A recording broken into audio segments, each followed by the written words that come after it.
Kluster Green Hill di Kuching catat pertambahan 4 kes positif COVID-19 terbaru pada hari ini. Ini menjadikan jumlah kes positif melibatkan kluster ini meningkat kepada 29 kes. Ini termasuk kes indeks.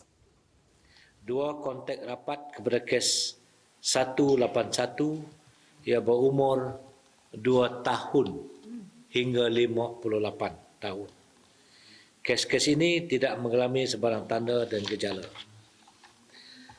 B. 2 kontak sosial kepada kes dalam kluster ini. Kes-kes ini berumur 20 hingga 26 tahun. Kedua-dua kes ini mengalami gejala demam dan batuk. Kesemua kes telah menjalani saringan RT-PCR test di fasiliti kesihatan kerjaan pada 27 Oktober dan keputusan ujian pada 28 Oktober 2020 mendapati kes-kes ini adalah positif COVID-19. Selain itu, 6 kes positif yang dikesan hari ini melibatkan 3 dari kluster baki, 1 kes jangkitan tempatan dan 2 lagi kes jangkitan luar negara. Pertambahan 10 kes pada hari ini menjadikan jumlah keseluruhan kes positif COVID-19 di negeri itu meningkat kepada 856 kes. Sementara itu, Menteri Kerajaan Tempatan dan Perumahan Datuk Seri Dr. Sim Kui Hian juga ada menyentuh mengenai kluster Green Hill. Kata Dr. Sim, kadar kebolehjangkitan virus dalam kluster ini sangat tinggi. Buktinya ada kes yang positif pada hari ketiga atau kelima dan ini berbeza daripada kes yang pernah direkodkan sebelum ini. They're very infectious because after day 3, day 5, they become positive.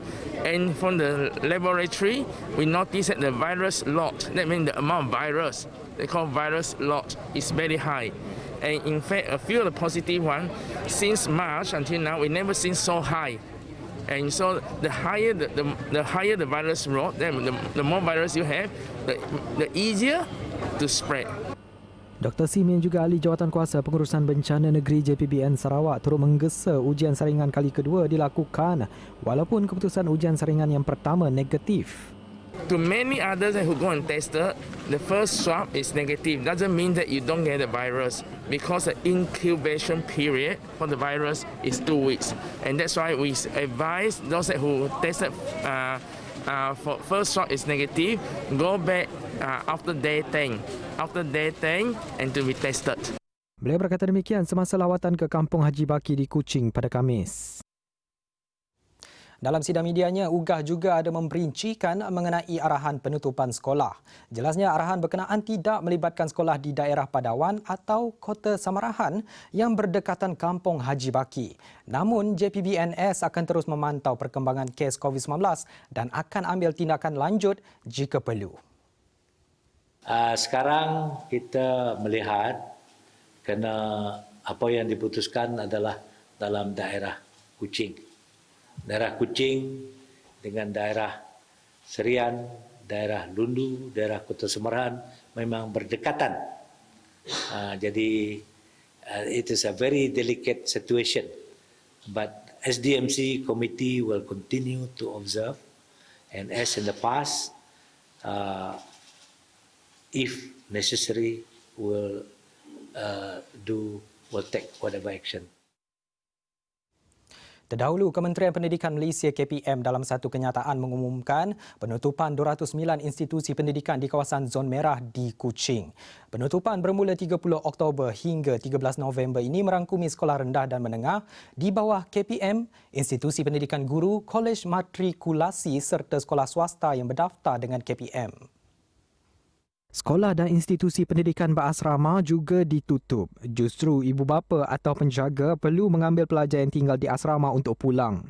Bagaimanapun, pelajar yang menunggu untuk diambil ibu bapa atau ingin terus kekal berada di asrama sekolah atau institusi pendidikan sepanjang tempoh penutupan akan berada di bawah penjagaan warden.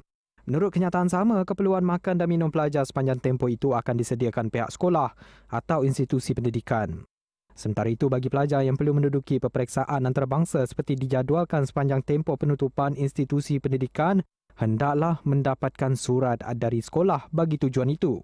Sepanjang tempoh penutupan itu, pentadbir sekolah serta semua institusi pendidikan diarah memastikan guru-guru, tenaga pengajar dan pelajar melaksanakan pengajaran dan pembelajaran di rumah.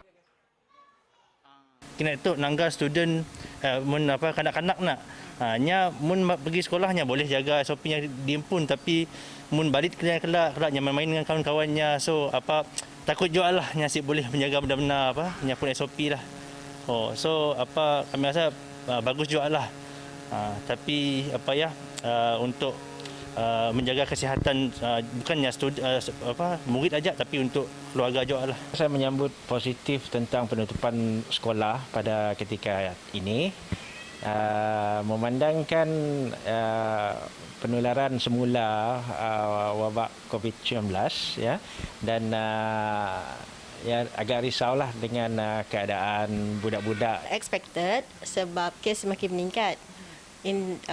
Tapi in terms of pembelajaran anak-anak yang akan terganggu sedikitlah sebab online learning kan. Kalau online learning, some schools nya guna PDF you have to print out. Parents have to print out. Working parents you have to print out and then bawa balik 5 PM. By evening, children dah penat dah. Sebab siangnya akan main. Untuk personally happy lah, tapi dalam happy adalah rasa risau, mata pelajaran terjejas pelajaran terjejas dan banyak benda yang perlu dibelajar lagi. Bagi kami susah sebab kami susah untuk berinteraksi dengan cikgu sebab terlalu ramai student. Bila kami dalam kelas, kami senang datang je agak cikgu dan tanya soalan.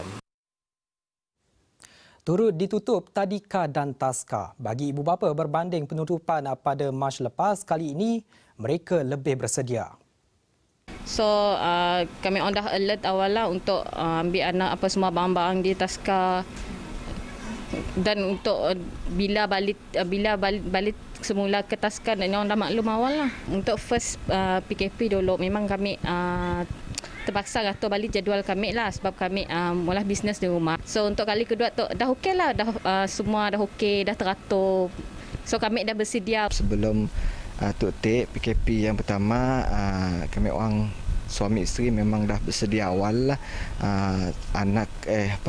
Bila isteri kami ada di rumah, nyasi pergi latihan khusus apa yang akan menjagalah. Mun perlu kami cuti ataupun hari yang kami siap bekerja, kami akan sama dengan bini kami untuk menjaga dan orang lah.